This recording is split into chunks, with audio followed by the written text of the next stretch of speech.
এরপরে প্রশ্ন হলো যে আমি ঢাকা বিশ্ববিদ্যালয়ের একজন শিক্ষার্থী, কিছুদিন পরেই এখানে ছাত্র সংসদ নির্বাচন, কী ধরনের প্রার্থীকে ভোট দেওয়ার পরামর্শ দিবেন?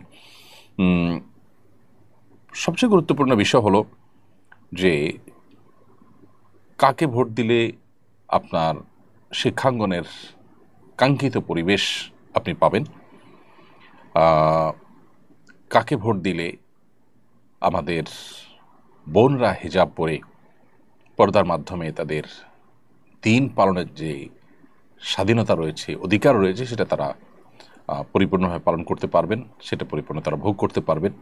তারা দিন পালন করে কিভাবে শিক্ষা গ্রহণ করতে পারবেন, কাকে ভোট দিলে আপনার শিক্ষাঙ্গন রক্তাক্ত, খুনাখুনি এবং বাজে যে পরিবেশ আছে সেটা থেকে মুক্তি লাভ করতে পারে, সে বিষয়গুলোকে বিবেচনা করে আপনি ভোট দিবেন। দলীয় বিবেচনা কিংবা ক্ষুদ্র কোনো ইস্যুভিত্তিক বিষয়কে সামনে রেখে বা আপনার ব্যক্তি স্বার্থকে সামনে রেখে ভোট দেওয়া, এটা ভোটের প্রতি খেয়ানত। ভোটের আমানতদারিতা, ভোটের যে দায় রয়েছে, সেটা আদায় হবে তখনই যখন আপনি সার্বিক স্বার্থ, জাতীয় স্বার্থ, এখানে অর্থ অবশ্য জাতীয় ইস্যু নয়, এটা শিক্ষা প্রতিষ্ঠানের যে সার্বিক স্বার্থ, সেটাকে যখন আপনি বিবেচনায় রাখবেন।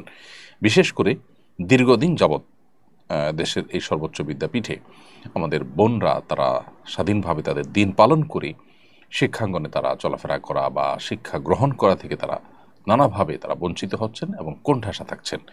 এমনকি ছেলেরা ধর্ম পালন করতে গেলে তাদেরকেও নানা ট্যাগ দিয়ে কোণঠাসা করে রাখার একটা প্রচেষ্টা চলমান আছে। এই বিষয়গুলো প্রত্যেকটা প্রার্থীকে দিয়ে বলাবার চেষ্টা করবেন, যেন তারা কেউ বিজয়ী হলে এগুলোর যেন আমাদেরকে আর দেখতে না হয়, এগুলো যেন পুনরাবৃত্তি না ঘটে এবং এসব কিছুর অবসান যেন ঘটে, শিক্ষাঙ্গনে যেন শিক্ষার পরিবেশ থাকে। দেখে শুনে আমি আমার পছন্দ অনুযায়ী এক মেয়েকে বিয়ে করেছিলাম, আব্বু আম্মু মেনে নেয় না বলে তাকে তালাক দিতে বাধ্য হয়েছি। এ কারণে কি আমার আত্মীয়তার ছিন্নকারীর গুনাহ হবে?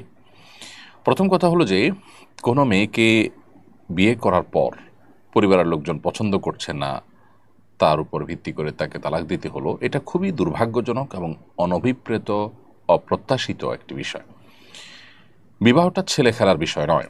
নিছক আবেগের বশে আপনি একজনকে বিবাহ করলেন, আপনার পরিবারের কনসার্ন, আপনাদের পরিবারের মতামত আপনি নিলেন না, এবং পরিবারের চাপ কতটা আসতে পারে, আসলে সেটা আপনি সামলানোর কতটা ক্ষমতা আছে বা তাদেরকে কতটা কনভিন্স করার মতো সুযোগ আপনার হাতে আছে, সে বিষয়গুলোকে বিবেচনায় না রেখে নিছক আবেগের বশে একটা মেয়েকে বিয়ে করার পর যখন আপনি তাকে তালাক দিতে হলো আপনার বাবা মার কথায় বা পরিবারের লোকদের কথায়, তখন সে মেয়েটার উপর এটা কত বড় জুলুম হয় এবং তার উপর কত বড় অবিচার হয় সেটা বলার অপেক্ষা রাখে না। বিধায় এই বিষয়টা অত্যন্ত সেন্সিটিভ এবং অত্যন্ত স্পর্শকাতর, মানুষের অধিকারের ব্যাপার, মানুষের হকের ব্যাপার, একটা মানুষকে ক্ষতিগ্রস্ত করার মতো ইস্যু, এরকম অপরাধ, এরকম গুনাহ ইসলামের দৃষ্টিতে আরেকটা হতে পারে না।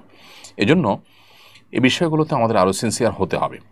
বাবা মা যদি কোনো যৌক্তিক কারণে আপনাকে তালাক দিতে বলেন, যেখানে দেখা গেছে যে আপনি হয়তো খুবই দিন বিমুখ একটা মেয়ে বিয়ে করেছেন, যার ফলে আপনার ভবিষ্যৎ, আপনার ভবিষ্যৎ প্রজন্মের ভবিষ্যৎ অন্ধকারের মধ্যে পড়তে পারে, সেরকম যৌক্তিক কোনো গ্রাউন্ড থেকে তারা যদি আপনাকে তালাক দেওয়ার নির্দেশনা দেন এবং সেটার কারণে আপনি তালাক দিতে হয়, সেটা ভিন্ন কথা।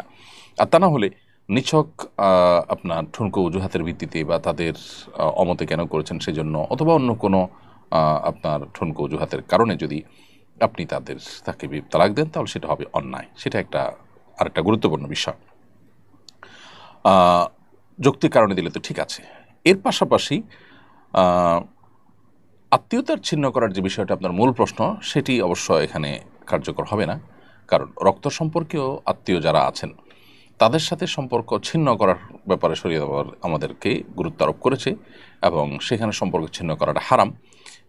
কারোর সাথে বিবাহ বন্ধনে আবদ্ধ হয়েছেন, তার সঙ্গে যৌক্তিক কারণে, শরিয়া গ্রাহ্য কারণে যদি তালাক বা বিচ্ছেদে যেতে হয়, তাহলে এটাও তো এক প্রকার আত্মীয়তার সম্পর্ক ছিন্ন করা। শরীয়ত এটাকে তো অনুমোদন করেছে। ইসলামে তো তালাক নিষিদ্ধ নয়। অতএব বোঝা গেল যে এটা আত্মীয়তার সম্পর্ক ছিন্ন হিসাবে গণ্য হবে না।